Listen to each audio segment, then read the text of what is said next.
After a nearly 4-month closure, the Oregon Historical Society has reopened its doors in Portland, and visitors can learn about an important chapter in American history thanks to a new exhibit. Yeah, it's all about how women in Oregon fought for the right to vote. Joe V is here in studio to tell us all about it. Joe. Hey, good morning, guys. You know, if you start with the Constitutional Convention in 1787, it took more than 130 years before most women in the United States had the right to vote. We were able to learn the story of women's suffrage thanks to this new exhibit that is finally opened after a long delay.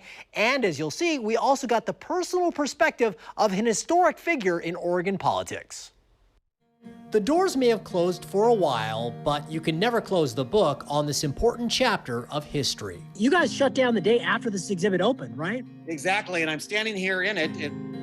What a great title, Joe. Nevertheless, they persisted. Before the Oregon Historical Society shut down operations in March, Fox 12 was on site to get footage of this exhibit, now reopened, that is all about the fight for women's voting rights and passage of the 19th Amendment 100 years ago. The story of many women and some enlightened men who persisted for the fight to give women the right to vote. The exhibit covers every era from America's founding to the 21st century. It's important to remember that when Oregon drafted its constitution in 1857, it said that voting was limited exclusively to white men. Meanwhile, throughout the United States, women like Susan B. Anthony were fighting for equal suffrage. That inspired Abigail Scott Duniway here in Oregon. She is Oregon's Susan B. Anthony, and then spent the vast majority of her life here in Oregon fighting to give women the right to vote. Many other Oregonians would join the fight. Esther Lovejoy was the first female public health director in the United States. Hattie Redmond was a black woman who fought for voting rights for women of all races.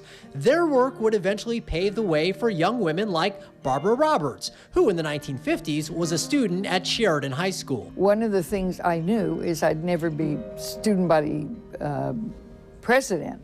I might be student body secretary. Well, she would eventually move on to a higher office as Oregon's first woman governor. This exhibit even has the dress Roberts wore on the day she was sworn into office in 1991. The state's colors are gold and blue, and so I chose the blue for that. But before that historic date, it took decades of activism and advocacy in the public square and in newspapers like Abigail Duniway's The New Northwest. It was a 40-year process, and we failed at the ballot 5 times.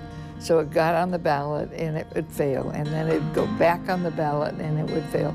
And the women just wouldn't give up. Oregon finally approved women's voting rights in 1912, and the U.S. Constitution was amended 8 years later. Fast forward a century, and Oregon's governor, attorney general, secretary of state, and Supreme Court chief justice are all women. And as Oregonians get ready to cast their ballots again in November, it's important to remember what was made possible by the women who proved the power of persistence. That's the kind of thing that this exhibit is going to do. It's going to make women, and I believe men as well, more cognizant of the leadership role that women play in this state, and how hard it was to get there and how long it took.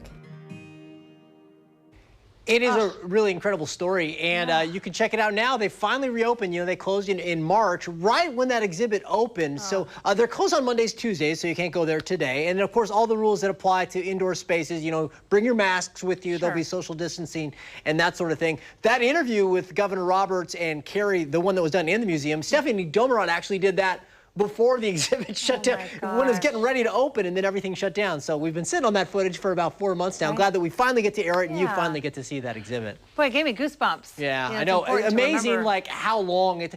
We take it for granted. I mean, so many of us that, you know, well, we just vote, no big deal. It was a very big deal to finally get that, and it took a long time to get there. What a fight. All right, Joe, thanks. It's a great piece. I can't wait to see it again later this morning. Thank you, Joe.